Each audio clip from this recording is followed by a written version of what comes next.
Jameson Parker, writing at addictinginfo.org. This is one of the pieces that our military affairs correspondent sent me. These Republicans are desperate to derail possible peace talks between the U.S. and Iran. And things are getting unimaginably ugly. And the way Parker puts it, in a move that is perhaps singular in all of American history, Republicans in Congress went behind the backs of President Obama's administration and wrote a letter to the leaders of Iran explicitly telling them to ignore any kind of nuclear deal Obama may extend. And going even further, this group of 47 people who should be taken out and terminated, this is treason. This group of 47 Republican lawmakers made a de facto guarantee that regardless of the outcome of the talks, they would fight tooth and nail to ensure that the deal never gets ratified. How about that? Now, what do you call those people? I call them traitors, treasonous. I know, Obama, I know, I understand. But I'm talking about this. I don't care who the president is. I really don't. In what appears to be an attempt to avoid a serious confrontation with Iran, and Netanyahu just sitting back in the shadows, just licking his lips, this is why he came and addressed a joint session of Congress, so that these brain-dead pigs would do this, which they're now doing. Netanyahu and the Republicans want war and death and destruction. Then take Netanyahu and the Republicans and put the goddamn half-human creatures someplace where ISIS can get to them and hand them their heads. Let's do that. Better these 47, 48 with Netanyahu should be beheaded than any more innocent people. These people are not innocent.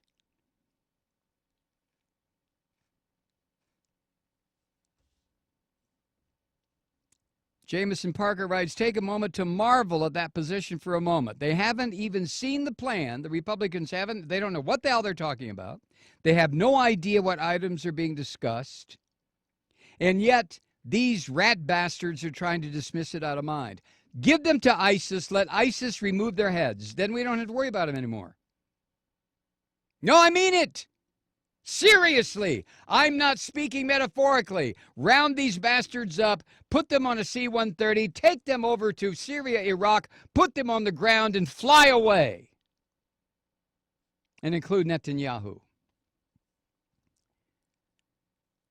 In a letter addressed to the leaders of the Islamic Republic of Iran, this group of traitors does its best to condescend and offend, taking the tone of a teacher talking to a slow-learning child.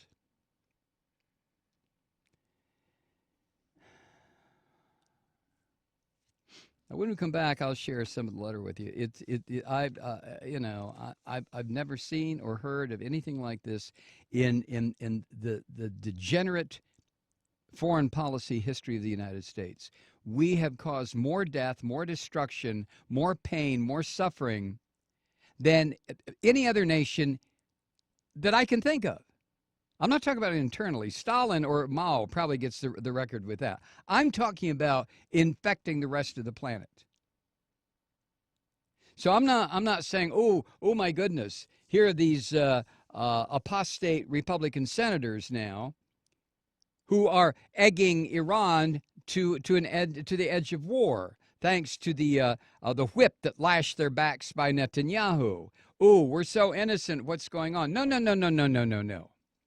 I'm acknowledging the bloody, destructive, murderous foreign policy of the United States for the past century.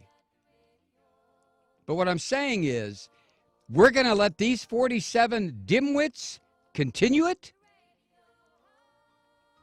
We'll be right back. So here's a part of what they said, these filthy Republicans. And before I get into it, it would seem to me if we had a media in this country who took their responsibilities seriously, especially television journalists, this is all that would have been talked about today. The fact that 47 senators are trying to undermine an effort at avoiding war after being whipped into shape by this crazy son of a bitch from Israel, Netanyahu. Why is this not all over responsible news outlets? I realize Fox, I don't consider them to be anything except a sewer of maniacs. Forget them. But why aren't the so-called well, I guess I just answered my own question, didn't I? They're not talking about it because they don't care. Matter of fact, I think a lot of the news organizations are somehow vertically connected to or horizontally connected to war makers, munitions makers, warmongers. It's great for ratings, right? God damn. Boy, I'll tell you. This is what these filthy, stinking Republicans sent to the leadership of the Islamic Republic of Iran. Quote, "It's come to our attention while observing your nuclear negotiations with our government that you may not fully understand our constitutional system. Thus, we are writing to bring to your attention two features of our Constitution, the power to make binding international agreements and the different character of federal offices, which you should seriously consider as negotiations progress." And then the letter, end quote. Then the letter goes on to painstakingly explain how the different branches of the U.S. government works, as if the Iranians don't already know that. And these prickish bastards, these Republicans, suggest that Obama has almost no power to make any kind of a deal, even while experts and insiders and people who may not be fans of Barack Obama, but our foreign policy experts are saying that negotiations are actually making good headway and maybe close to being finalized, regardless of what Netanyahu wants his butt boys in Congress to do. But the letter takes an even more outrageous approach. Jameson Parker writes, when the group reminds the Iranians that, quote, the president may serve only 2 4-year terms, whereas senators may serve an unlimited number of 6-year terms. President Obama will leave office in January 2017, while most of us will remain in office well beyond then, perhaps decades. I mean, arrogance doesn't even begin to describe this filth. So the message is clear. Don't you dare think about dealing with the president, because we will spend the rest of our lives destroying you, if only out of spite. These are leaders? This is what the people back in the home states of these filthy anti-American bastards, this is what the voters wanted? This kind of stuff? God damn the voters. God damn them. There should be voting rights laws against people who elect these kind of fascists, that they never get to vote again. Because they're demonstrating they're absolutely irresponsible. They're voting for warmongers. Let me ask all you Republican voters out there, I know you're not listening, but let me ask anyway, just for the sheer hell of it, do you want to send your sons and daughters to go fight this war that you're trying to gin up with the Iranians? The Iranians are about the only allies we have left, believe it or not, in the Middle East who can do something about ISIS. This Jesus Christ. Jameson Parker goes on, this letter is a gesture that, if viewed by the norms of history, borders on treason and comes directly on the heels of the Republicans' last gambit, Netanyahu, without informing Obama. And again, the move was a calculated effort to undermine any deal by inciting animosity from Iran and sending a message to the world that the Republicans of Congress will not support the president no matter what. So don't bother talking to our president. What are they trying to do? Well, you know what they're trying to do.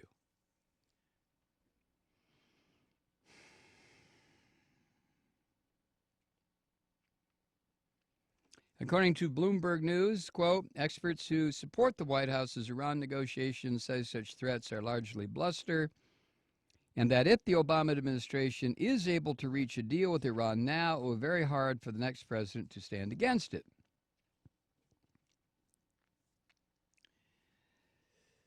After all, according to the executive director of the Council for a Livable World, John Isaacs,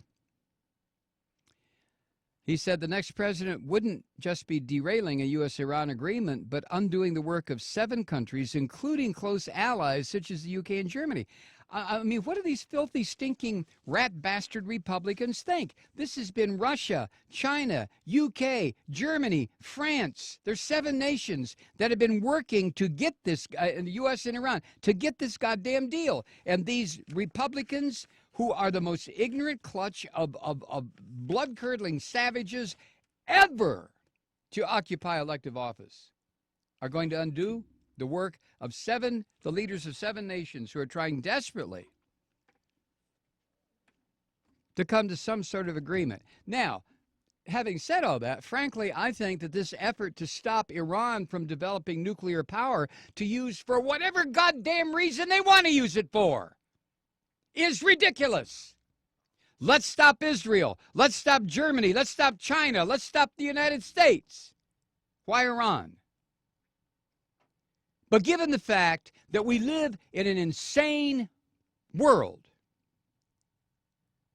and given the fact that the leadership of this country and most countries at this point, the ruling classes are mad, they're crazy, then we should be supporting this ridiculous deal with Iran and not having these half-human idiots like the Republicans in Congress trying to undermine it.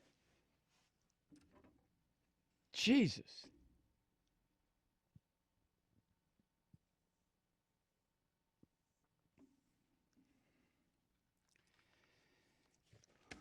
I really do. I'm not kidding you. I try to avoid apocalyptic talk, except to mock it in the religions. You know, oh, let's kill everybody and then Jesus will be happy. That's what the Christians say. I don't know what the Muslims say. The Jews are still waiting for the Messiah. You know, to hell with all of them, frankly.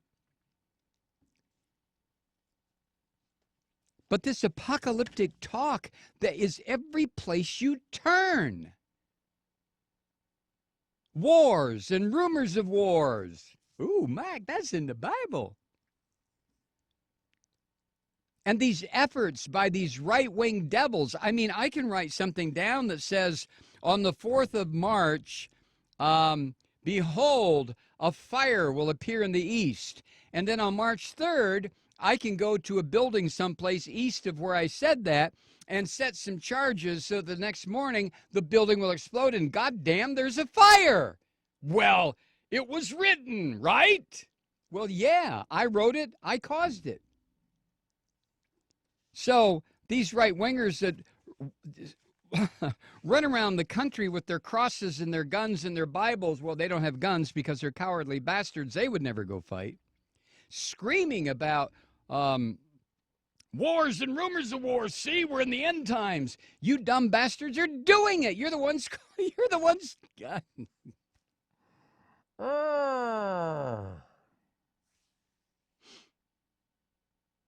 Wow.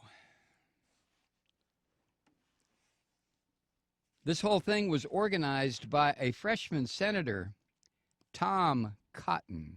Where is he from? Arkansas? And the letter was signed by the Senate's entire party leadership, as well as Marco Rubio, Ted Cruz, and Rand Paul. They want to be president.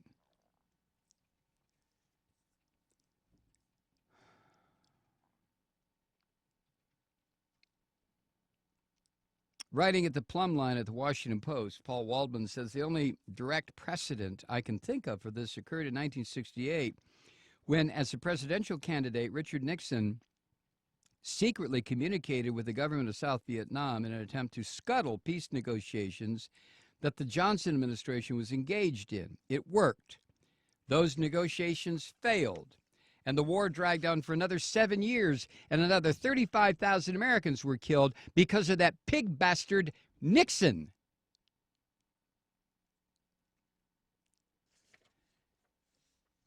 What Nixon did was an act of treason.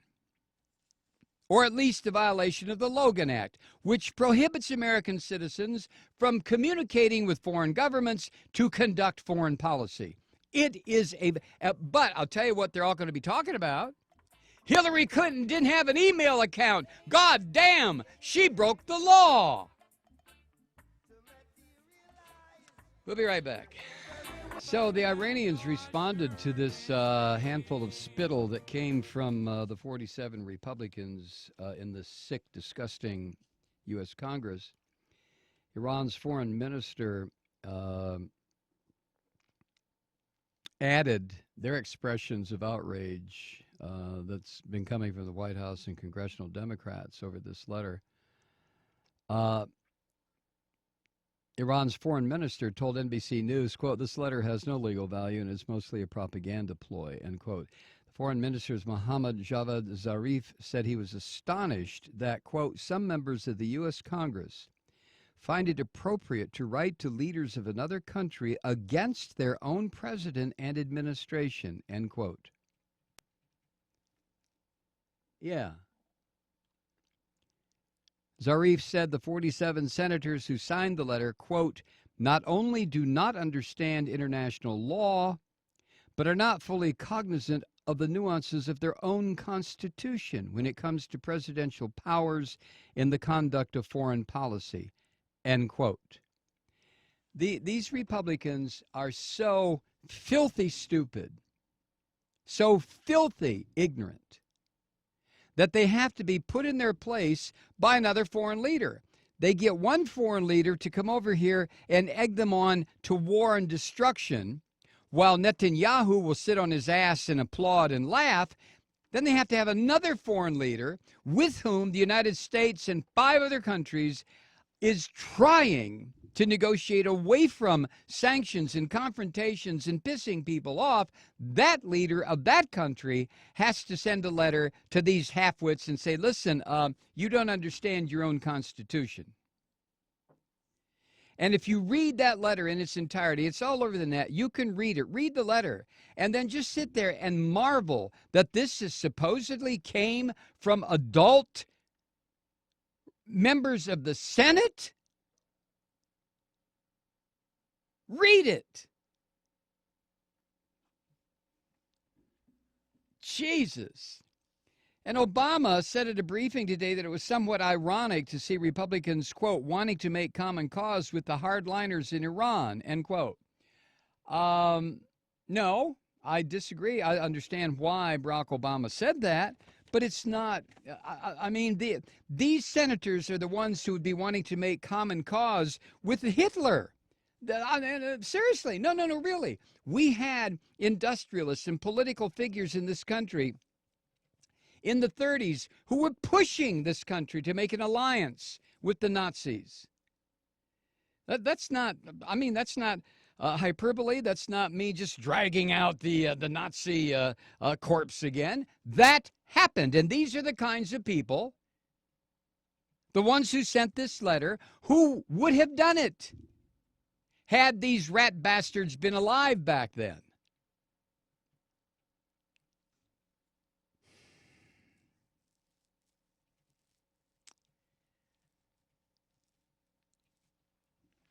Josh Earnest, speaking for Obama, said the senators didn't appear to have a fundamental grasp of, quote, the role that our founding fathers envisioned for Congress to play when it comes to foreign policy. He went on to say, the fact is people around the globe understand when they're doing business with the American president, they're doing business with the United States of America, not just that one person. This is only the latest in an ongoing partisan strategy to undermine the president's ability to conduct foreign policy and to hurt national security around the globe. Harry Reid said, let's be very clear. Republicans are undermining our commander-in-chief while empowering the Ayatollahs. Well, that's what I'm talking about. They would have dealt with Hitler in a heartbeat. These are goddamn Nazis. These are fascists. Rand Paul is one of the biggest ones. Don't be impressed with that libertarian crap that so many 18 and 19 and 20-year-olds who just want to smoke dope and get laid and not have any response. Oh, yeah, well, I'm a libertarian. I think Rand Paul's great. Come on, wake up. Wake up.